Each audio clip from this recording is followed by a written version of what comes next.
to the last meeting of the Council Economic Development Committee before the new fiscal year begins. I'm joined by my esteemed colleague, Mr. Jose Huizar,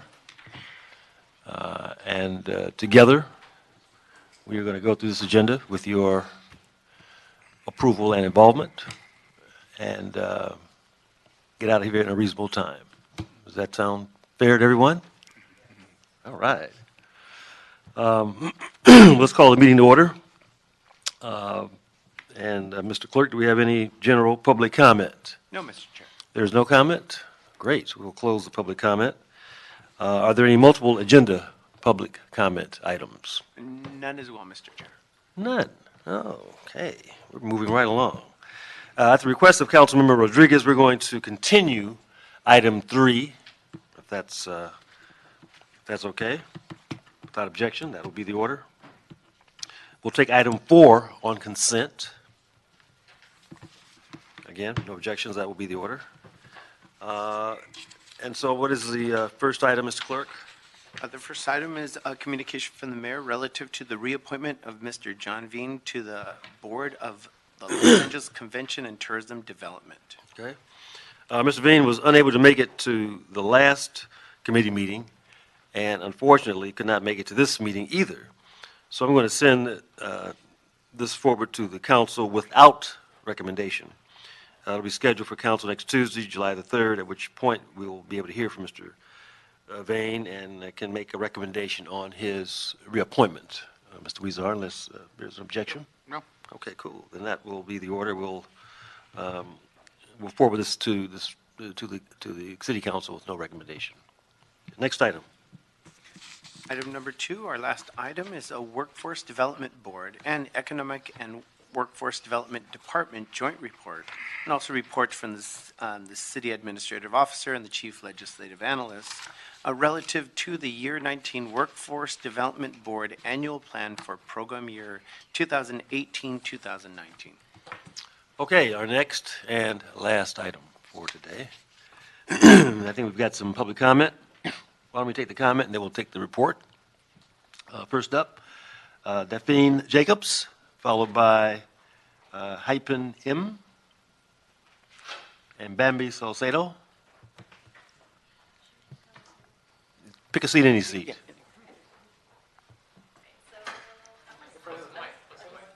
Yeah, take one with the mic. You have a choice, use the mic. All right. Okay. Hello, everyone. Thank you for having me here. You have 1 minute. Okay. Thank you. My name is Daphne Jacobs, and I'm a case manager at the Hospitality Training Academy. The Hospitality Training Academy is a 501c3 nonprofit labor management and Taft-Hartley fund, and it is a partnership between Unite Here Local 11 and its contributing partners that prepares individuals for jobs in Los Angeles, in the hospitality sector in LA and Orange counties. We operate a variety of workforce development, training, and apprenticeship programs, and I have seen the impact that these programs have on participants and how important it is to ensure that people have the skills to obtain and retain middle-class jobs. LA City Workforce Development Board has cut funding in their annual plan for program year 2018-2019 for the Workforce Innovation Fund, which allows organizations like ours to provide the services necessary to eliminate barriers to employment specifically for underrepresented and vulnerable populations. We're concerned that organizations like ours will not have the funding they need to continue working with the city and within all the programs to provide these vital programs that folks need. So, thank you. Okay, thank you. Thank you for comments. Bambi Salcedo? Bambi here? And Leslie Monroy? Come on. It's okay. Just identify yourself and chime in, please. Am I going first? Yes. Okay. Good afternoon. My name is Hei Pinim, and I serve as president of Faith and Community Empowerment, formerly Korean Churches for Community Development. And this past year, we were privileged to be one of the 8 entities who were grantee for the city's Vulnerable Underrepresented Population Grant. And this came out as a result of a 2-year effort to highlight the fact that there are communities that are hurting but are not accessing the workforce system. So for example, for the API community, we represent 12% of the city population, but only 6% are getting access to workforce centers. And as a case in point, the city's Target Local Hire program that the mayor has initiated, without our work, really only 3% of the applicant pool were Asians. And with the city's help, we hosted a press conference. Over 120 people within a week signed up for the City Target Local Hire program. And right now, I looked at the city's report, 42 people are in the system. So that makes a difference between us being in existence and not being in existence. So I just really want to encourage you that the API is just one of 8 communities that need the city's VUP funding reinstated. Authorized, okay. Otherwise. Thank you. Good afternoon. My name is Bambi Salcedo. Thank you so much for being here. And I have the privilege to be the president and the CEO of the Trans-Latino Coalition. I do represent a large constituency of trans and gender nonconforming individuals. We also were part of the group that got funded to provide direct supportive services to trans and gender nonconforming individuals.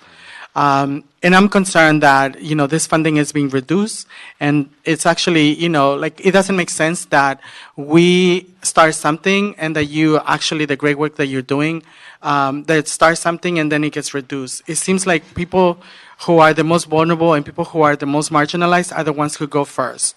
And so I want for you to please consider and understand that it's not fair that our communities continue to be pushed to the side, and that it's important that you understand the investment that you're putting into our people, and that our people deserve dignity and obviously a better quality of life through the funding that we get. And it's important that you do make sure that that happens. Thank you so much for the Thank opportunity. you. Thanks for your comments. Yes, next.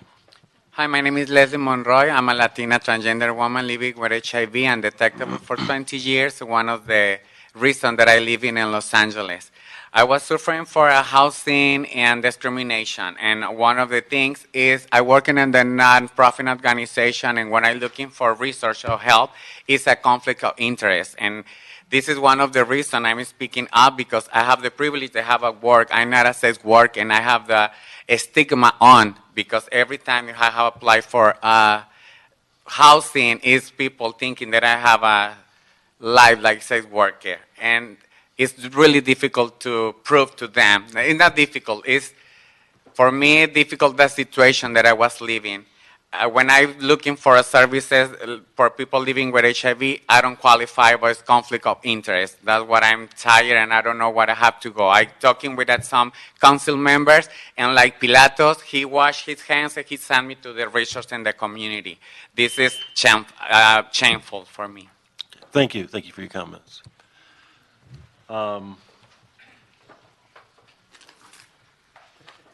Risha Gladys Trujillo Juarez, Pastor Q.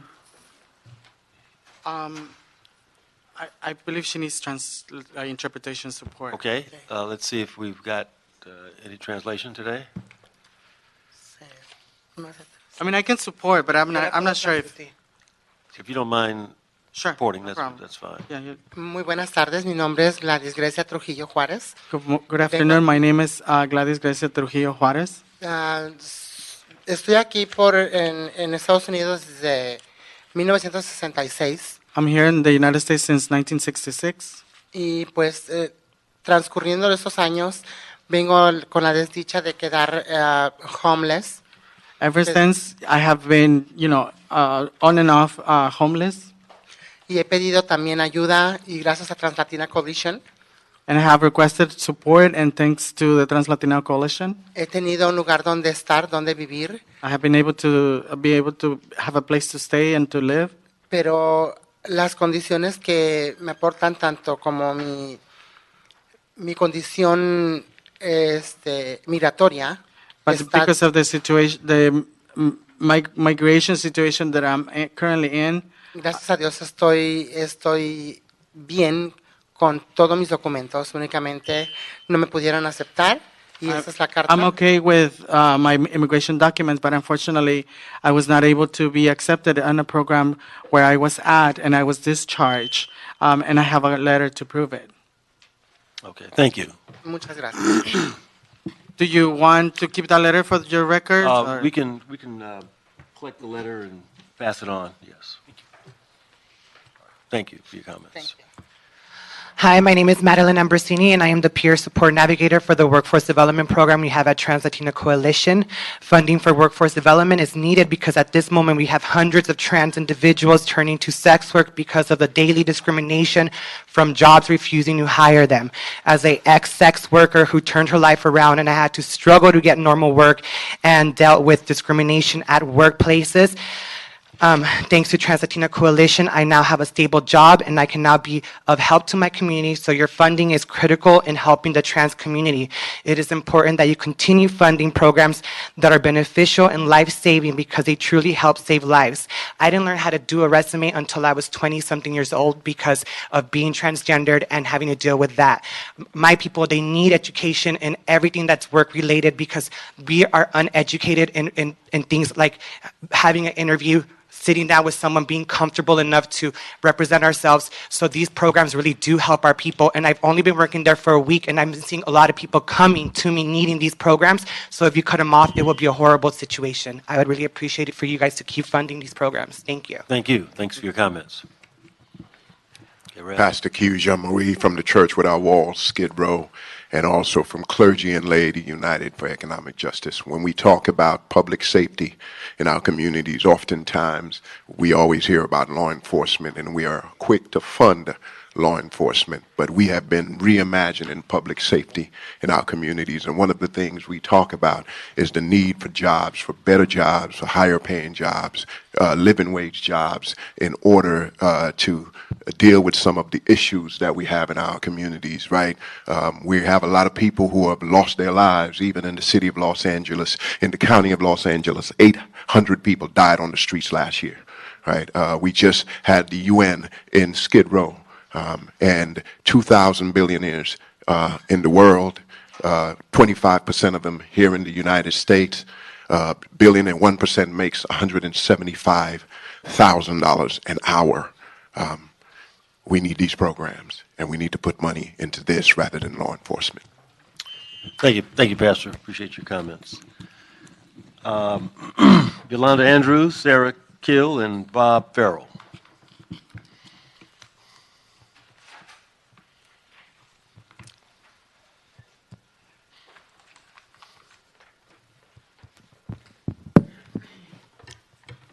Hello, good afternoon. My name is Yolanda Alford, and I am a participant in the Hospitality Training Academy's Room Attendant Apprenticeship Training. Through the room attendant training, I've been able to acquire new skills and the opportunity to have a career working in the hotel industry. The program has been very beneficial for me. It has afforded me the chance to have a stable future with benefits and to be able to plan for me and my family for the future.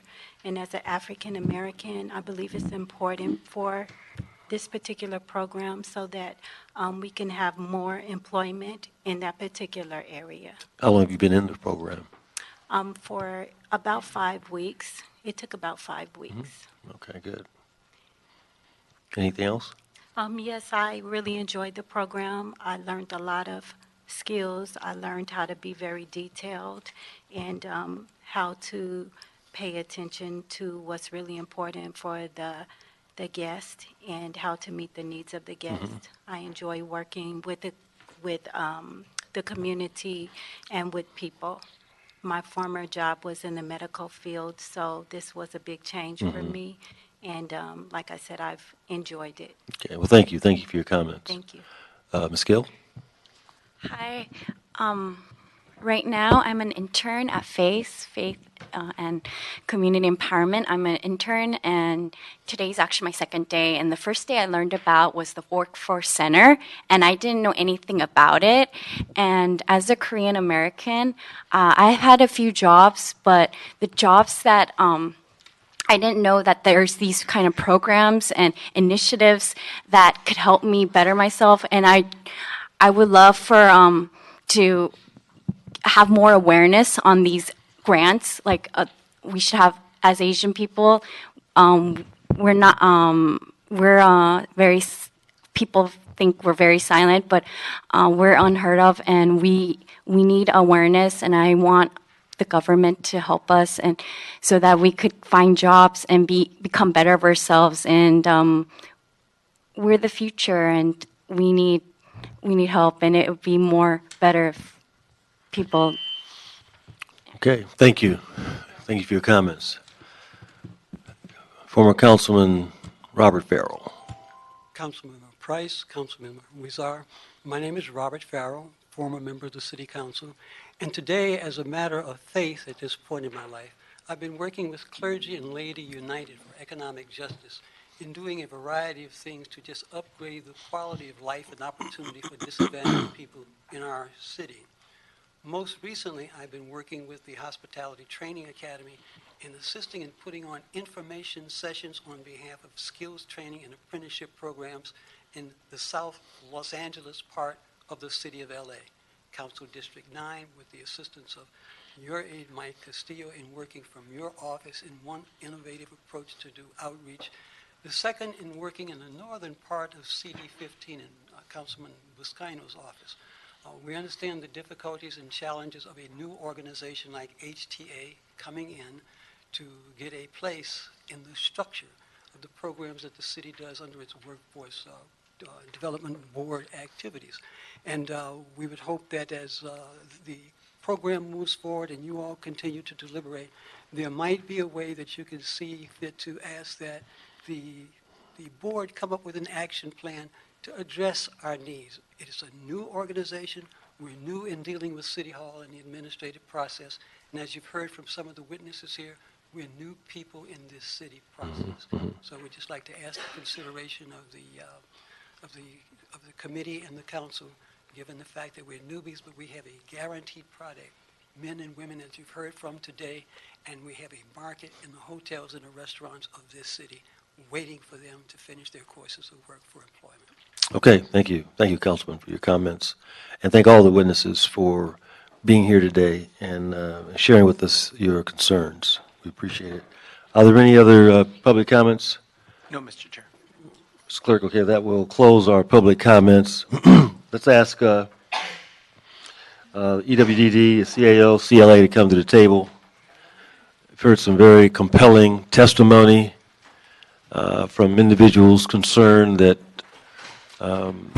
programs that they are involved in might not get the support that they need, the financial support to continue. If you could give us sort of an overall picture of this program, what's being proposed for the next fiscal year, and to the extent you can address the specific concerns raised by a couple of the speakers regarding ethnic diversity, gender diversity in terms of funding organizations that are part of this program.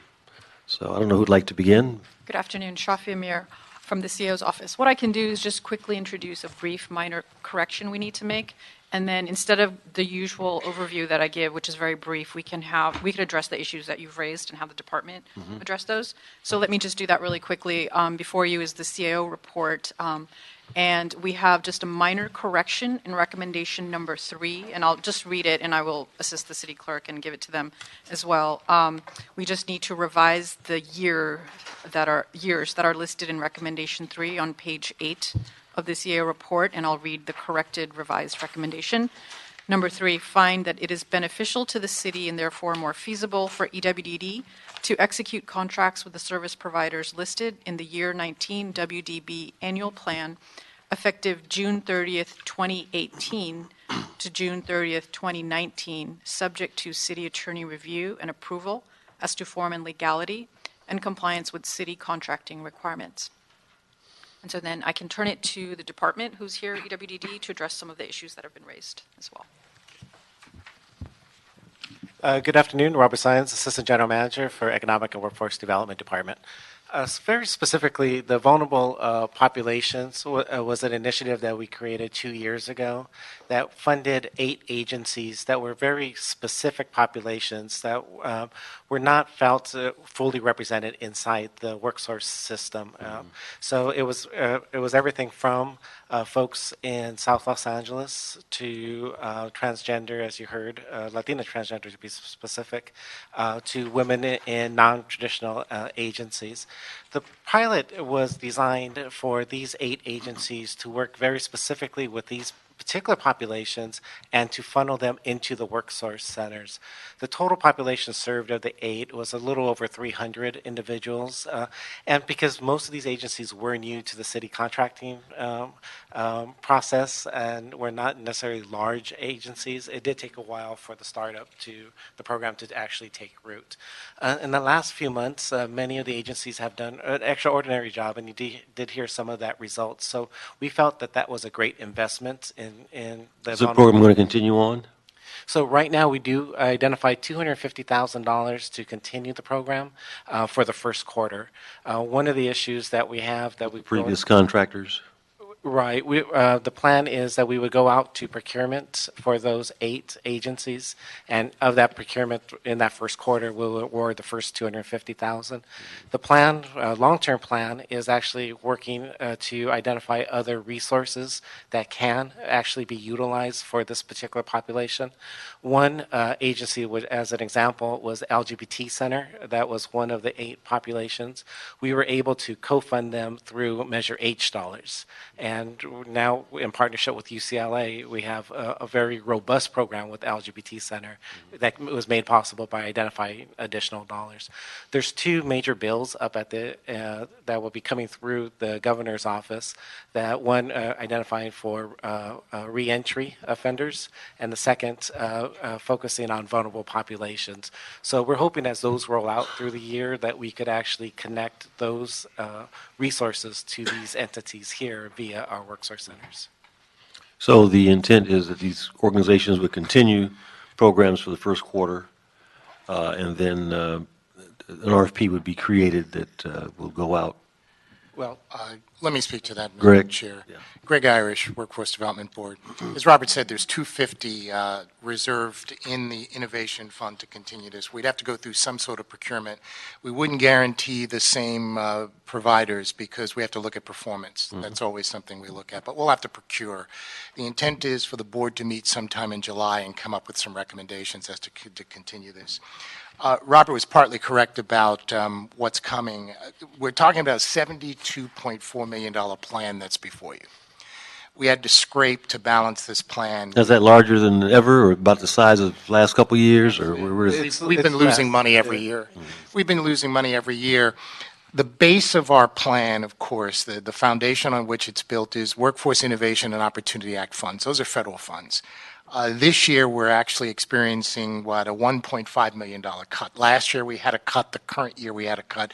So beginning July 1st, we're $1.5 million less than what we had before. Plus, we had in the past, and this is, a tribute to what the department has done and what the board, the Workforce Board, has done. We used to have massive amounts of savings every year, but we've really invested to get that out on the street and get services. So for the current year, we were expecting $6.4 million. The current year we're in now, which ends June 30th.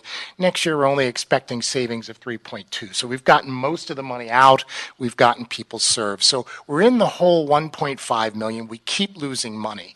What we've been successful at doing is getting discretionary money. And that's how we've kept us at a reasonable amount, but not to maintain services as they are. What's pending before the state, and we're still seeking money, we're going to dive for dollars as much as we can. $37 million is already in the state budget. $37 million for a program that will return offenders from prison to work. We'll get a fair share of that as a region, and we're running the region in terms of the 7 boards in the region. We'll get a fair share. We'll design a model to serve those, and maybe we can transfer money and look at transfer of money to try to free up some money from that. There is also $12 million under AB 1111, which is for vulnerable populations. The state actually used our program as an example. That's gone to the governor. The governor has not signed the state budget yet, but it's been through the legislature. We're hoping both those items survive, in which case it would generate more funding. The department is actually searching for more grants. We're hoping when we come back in September to you, because all of this is based on projections, on revenue projections. We're hoping that we can close the gap and we can then invest in some of the programs that we think are worthwhile. How is the local hire program being used to leverage opportunities through all of our platforms here. So we helped co-create the local hire, target local hire program with the unions and with the mayor's office, and personnel, who is actually leading it. Our role was that all of the applications come through our centers. So 8 of our centers are currently designated, and CRCD at TreeTech is designated in your district as one of the entry-level centers. Right now, there's close to 5,000 individuals who are part of that pool. And of those 5,000 individuals, they're exactly that target population that we wanted to hit. It was folks from our low economic status, also with the highest unemployment rate in the city. So deep census tracts within South Los Angeles, on the east side through the northeast communities, out in the valley and Pacoima, Arleta, Van Nuys area. It's been really where we had the concentration of folks coming in. So we're tracking the outreach effort. Right. And we're also tracking the job. Right. So the most important part, as you know, and I think all credit to the council and in particular Councilor Dawson, who has really brought the attention to the general managers. And at that level, it had increased. We were stalled of about 40 to 50 hires for many years, or for many months, and then it moved in very quickly in this last year to close to 300 hires. And those 300 permanent hires is I think, a great victory. I think we still have a long way to go. Coinciding with that, we've been working with LA Metro for the LA Wins, and I think that's a perfect opportunity and partnership and your leadership to actually use Metro as an alternative public source for public hiring. We've also included the local target hire as a part of the Measure H and Measure HHH hiring, where there was about 1,000 new jobs that were created because of these funds. There's about a third of them that were folks that were entry-level positions that were looking for folks with lived experience and being able to relate to these particular communities. So with the great efforts of the mayor's office, we've done 2 major job fairs, 2 smaller job fairs that have been funneling individuals, take it directly from that local target hire program. And finally, at least for me, when is the RFP on the new workforce center going to be released? How does that process work? Right. Well, we started, and we had some hiccups all the way through, so it was withdrawn, and we'll be doing it within the next 6 months. So we are asking for 6 months continuance on the contracts. We would want to complete it within the next 6 months. Well, we know these workforce center plans are really the core of our efforts, and I'm glad that it appears that there's a little bit of coordination between the workforce center, the jobs force center, the youth source centers, in ways that we haven't before, connecting the dots, identifying opportunities, and making sure that we're providing some exposure. Just remember, though, within this plan, because of the cuts, whatever we end up with in terms of workforce centers, in the current year, we had, well, actually, we're proposing $14.4 million. In the current year, to fund workforce centers, it's 16.1. So again, we've got to find money to keep these service levels. And where are you looking? I know you said we're aggressively looking. We've got an appointment, a phone conversation with the governor's office. By the way, the Workforce Innovation Opportunity Act funds, a portion of it the governor gets from the federal government, he distributes it according to a formula. We lost in that formula because we're at 4.2% unemployment. We have a different kind of economy that doesn't get counted in that federal formula. We got to work on that. But the governor keeps $50 million of discretionary funds. So the tactic we're using is to try to get the governor to somehow release those $50 million, specifically to those jurisdictions who were the hardest hit with the cuts, in which case most of the 7 boards in LA County as well as LA City were adversely impacted over the past 3 years in terms of unusual cuts. Urban areas took a lot of those cuts. So we're going to try to access some of that money, see what we can do to restore some of these programs. It's not a given, but we're pursuing it. And the other major funding source has been LA County. So through the Measure H dollars, which was very specific, as you know, to the housing side, we did propose in conjunction with our counterparts with the county, WEDAX as the organization or the department, for $7 million specifically for employment. The city. How do you think that's going to be used? We've been using it for LA Rise. So we've been able to expand the LA Rise program by an additional 700 individuals with this contribution. Now, these are folks who can benefit from having, buying their tools and buying Yeah, it actually, equipment and clothing. even more than that, it's that we're paying for 300 hours of subsidized employment. Tryout employment. So one of the biggest barriers is on the private sector employment is private employers saying, I'm going to take a risk on an individual that has a checkered criminal past or has a checkered work history. Right. So by us being able to subsidize that first 300 hours of their work, it actually lessens that risk for the employer. And once those individuals are able to get into the private sector market and if they're truly committed to turning their lives around, they generally become some of the best employees that folks are able to do. So we're working with REDIF, who is a national nonprofit that works very specifically with social enterprises, and we've developed a network of agencies very specific for this reentry and homeless population. So the County of Los Angeles has given us $3 million last year. I was just informed that they're going to give us an additional $800,000 in addition to the $3 million, which we'll bring back in September. So we'll have $3.8 million from the county alone. We'll come back to you in September and update you on our revenue pursuits and see whether we can cure some of these shortfalls. There is only one other correction. The Commission on the Status of Women actually gave us some proposals related to gender equity, ensuring that our system would comply with the mayor's directive. It was actually approved unanimously by the board. It was mistakenly left out. If we can put that with the package as well, it speaks to issues like the entire system being trained on sexual harassment, things like that, which I think are worthwhile. Anything that is a dollar amount, of course, we've said that will all be considered when we consider what's happening with funding. If you can accept that as the only other change. Yeah, I don't think that was should be a motion that problem. was approved unanimously. Problem doing that. Okay, thank you. Mr. Weezar, any questions at this time? Okay.